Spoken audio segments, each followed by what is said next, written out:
It is the night of October 23, 1942, and the western desert of Egypt is holding its breath. South of the coastal road at El Alamein, beneath a sky thick with dust and diesel fumes, hundreds of tanks sit motionless in neat rows, engines cold, crews absent. A German reconnaissance pilot banking overhead would see exactly what he expects to see: the buildup of an armored assault, positioned to strike from the south. He radios his report. Rommel's staff adjust their maps accordingly, and every single tank he has photographed is fake. Constructed from plywood frames and canvas skin, stretched over ordinary lorries, these dummy vehicles weigh a fraction of the 30-ton Grants and Shermans they are pretending to be. Meanwhile, roughly 30 kilometers north, the real armor of the Eighth Army waits in near total silence, disguised not as tanks but as supply lorries, hidden beneath sheet metal shells so convincing that even British soldiers marching past them struggled to tell the difference. This is Operation Bertram, and it is about to help deliver one of the most consequential victories of the Second World War. The trick was simple in concept and staggering in scale: an entire desert battlefield, rearranged by illusion, so that 250,000 men and 1,000 tanks appeared to be somewhere they were not.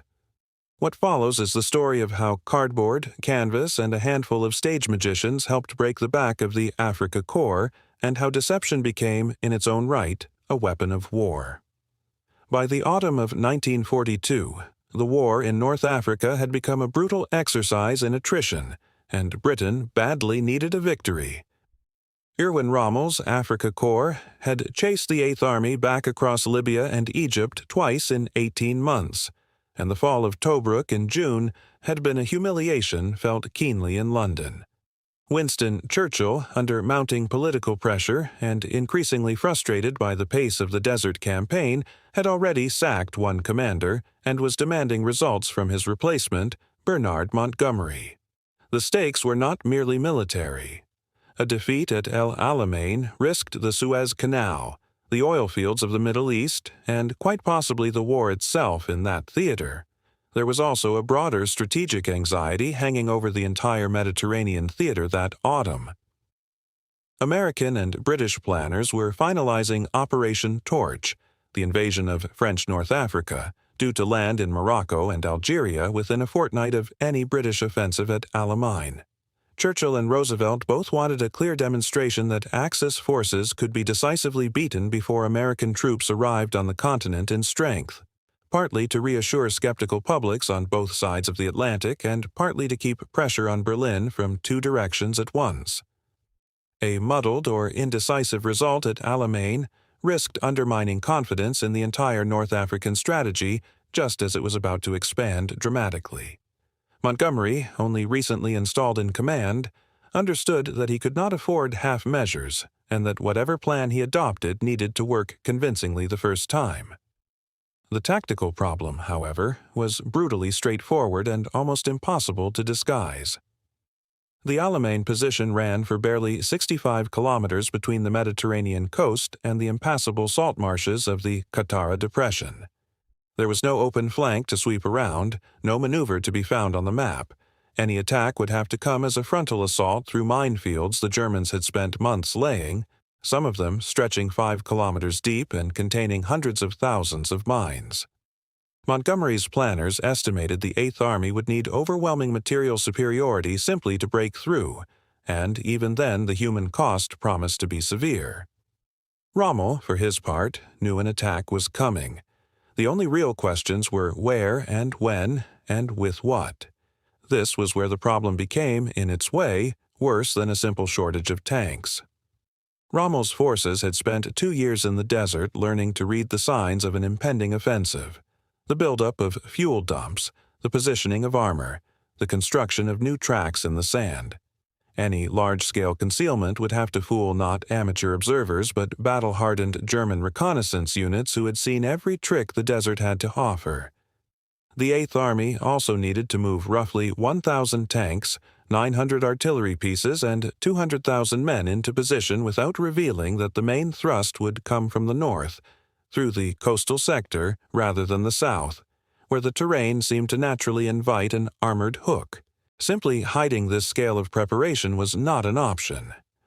Montgomery's planners concluded that the only realistic solution was to construct an entirely false picture of British intentions, one detailed and consistent enough to survive weeks of enemy scrutiny, and convincing enough that when the real attack came in the north, German reserves would still be waiting in the wrong place. The man tasked with turning this impossible requirement into reality was Lieutenant Colonel Charles Richardson, working within Montgomery's own headquarters alongside the Specialist Deception Unit known simply as A Force, under the command of Dudley Clark.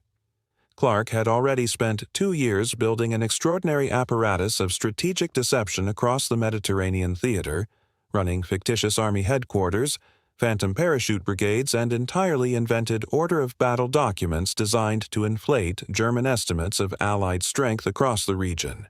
His organization operated with a peculiar mixture of theatrical flair and rigorous administrative discipline, keeping detailed logs of every rumor planted and every fake unit invented, so that the overall fiction remained internally consistent, even as dozens of officers worked on different pieces of it simultaneously. For Alamein, Clark's engineers and camouflage officers, drawing on the ingenuity of stage illusionists and civil engineers alike, produced 2 complementary deceptions that together formed Operation Bertram. The first was concealment, codenamed by the planners simply as hiding the real. 900 tanks needed to move up to their forward assembly positions in the northern sector without alerting German air reconnaissance, which flew almost daily along the front. The solution was a device called the sun shield, a lightweight frame of tubular steel and canvas that could be lowered over an entire tank, transforming its silhouette from that of a menacing armored fighting vehicle into an unremarkable 3-ton lorry. Each sunshield weighed under a ton and could be fitted by a trained crew in under an hour, and crucially, it could be removed just as quickly when the order came to attack. From the air, a column of tanks wearing sunshields looked identical to the ordinary supply traffic that moved along the coast road every single day, a detail the deception planners understood was just as important as the disguise itself. Consistency, repeated over weeks, was what built German confidence in a false picture. The second element was misdirection, the deliberate creation of a phantom army in the southern sector where Rommel's forces expected the main assault to fall. Here the engineers built entire dummy formations from scratch, plywood and canvas tank replicas mounted on old truck chassis, dummy artillery pieces fashioned from scaffold poles, and a fake water pipeline, complete with dummy pump houses and stockpiled materials, laid painfully slowly and visibly across weeks so that German intelligence would conclude the British attack could not possibly begin before mid-November, roughly 3 weeks after Montgomery actually intended to strike. Workshops in Cairo and forward depots in the desert turned out these dummy vehicles by the hundred, and soldiers were rotated through the fake positions to create the radio traffic, the dust clouds, and the general bustle of a genuine military buildup. Even the empty ration tins and discarded supply crates scattered around the phantom camps were carefully managed, since experienced desert reconnaissance knew to look for the debris of habitation as much as the vehicles themselves. Beyond the tanks and the pipeline, the deception extended into details that seem almost absurdly small in isolation, but mattered enormously in combination. Dummy slit trenches were dug and left conspicuously empty.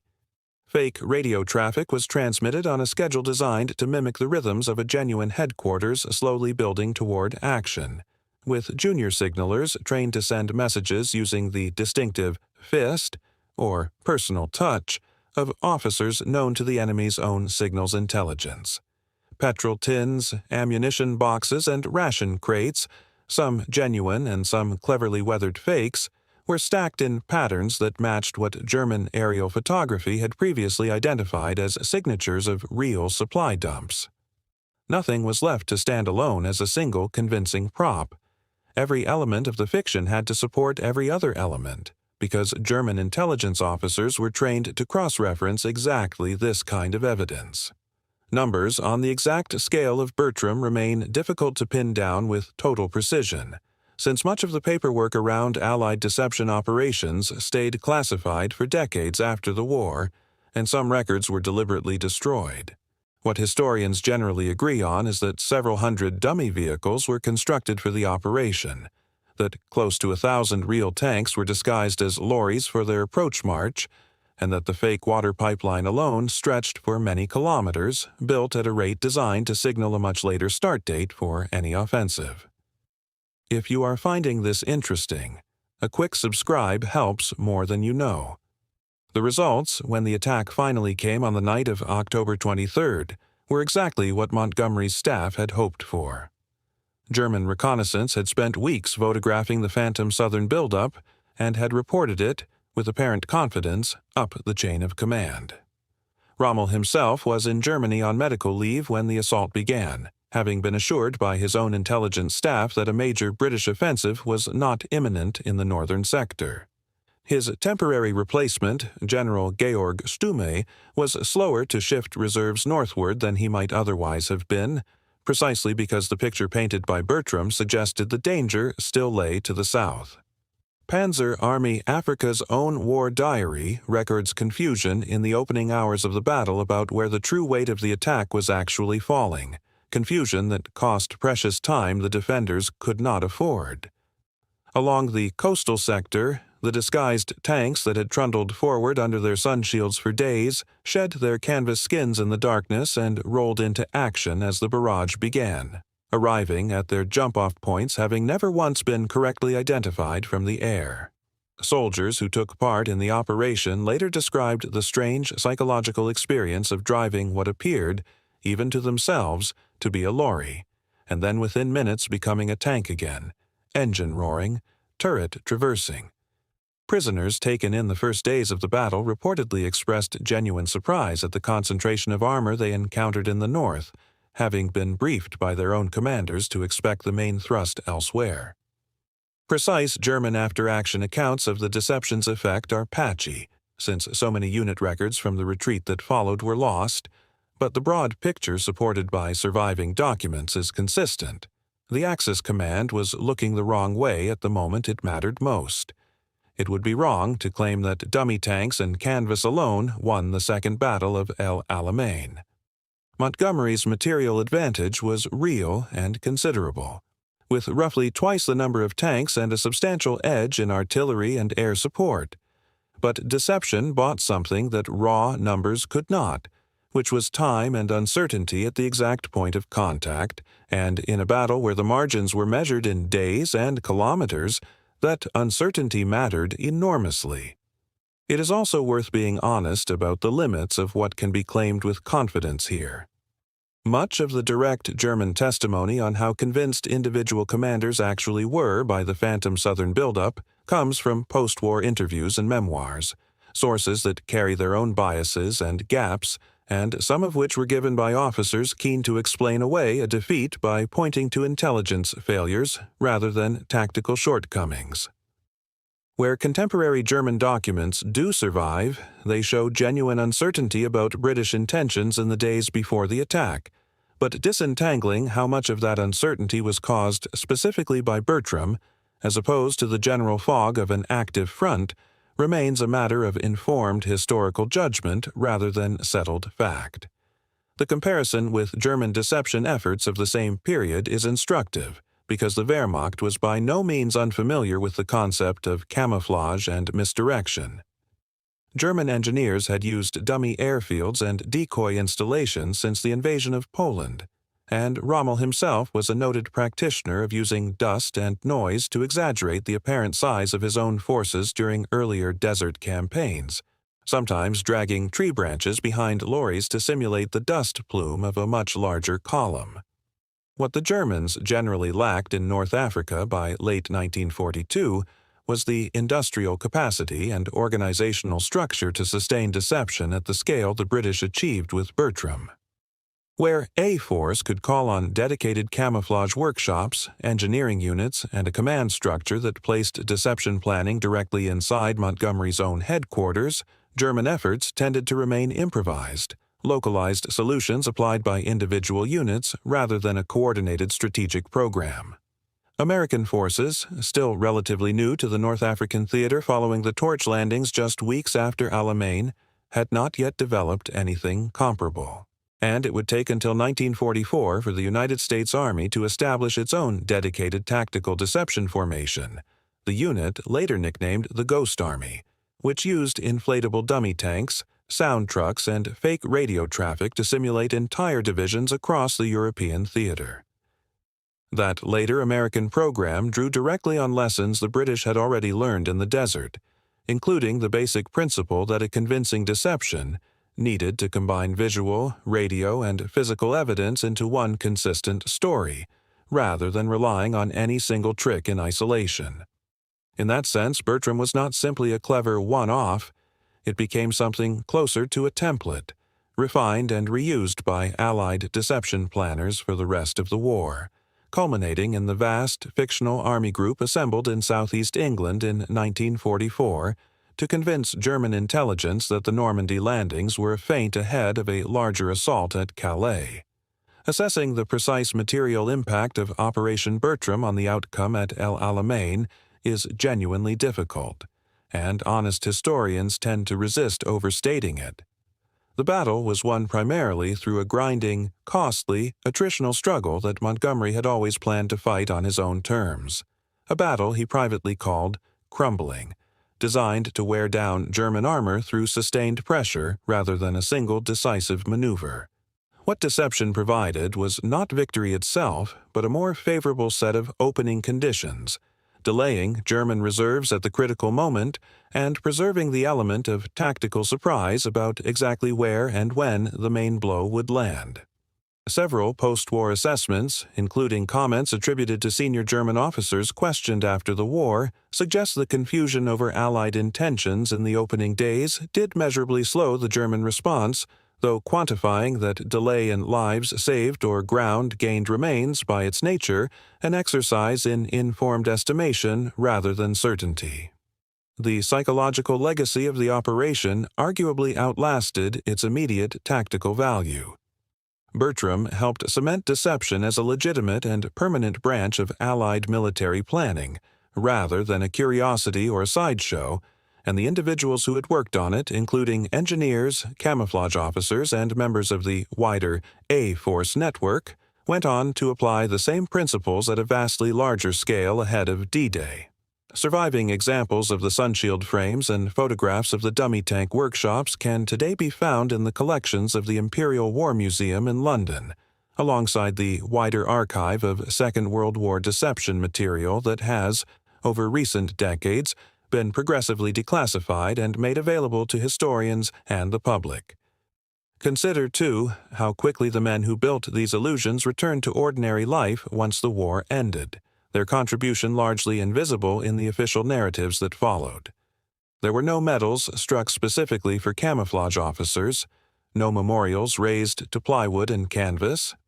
The engineers who fitted 1,000 sunshields onto real tanks, the carpenters who built dummy turrets by lamplight in Cairo workshops, the signalers who spent weeks sending fictitious messages into the ether, largely vanished back into their pre-war trades, their names absent from the histories that celebrated Montgomery and his generals. Yet, without their unglamorous repetitive labor, the calculus of El Alamein might have looked rather different. Deception of this kind demands patience above all else, the willingness to maintain a lie in perfect detail for weeks on end, knowing that a single inconsistency, one dummy tank left facing the wrong direction, or one radio message sent slightly out of sequence could unravel the entire fiction. So, return for a moment to that October night in the desert, to a landscape of fake tanks glowing faintly under starlight and real tanks disguised as nothing more than trucks, both halves of a single lie designed to move an entire army through the darkness unseen. What Operation Bertram achieved was not a triumph of firepower, but a triumph of persuasion, an argument made not in words but in canvas, plywood, and painstaking patience, aimed squarely at the judgment of experienced men who trusted their own eyes. It worked because it was consistent, because it respected the intelligence of the enemy it was trying to fool, and because it understood that the most effective lie is the one built slowly, out of ordinary, believable details, rather than one dramatic gesture. Rommel's forces did not lose El Alamein because they were careless. They lost in part because for a few critical days they were looking exactly where the British wanted them to look.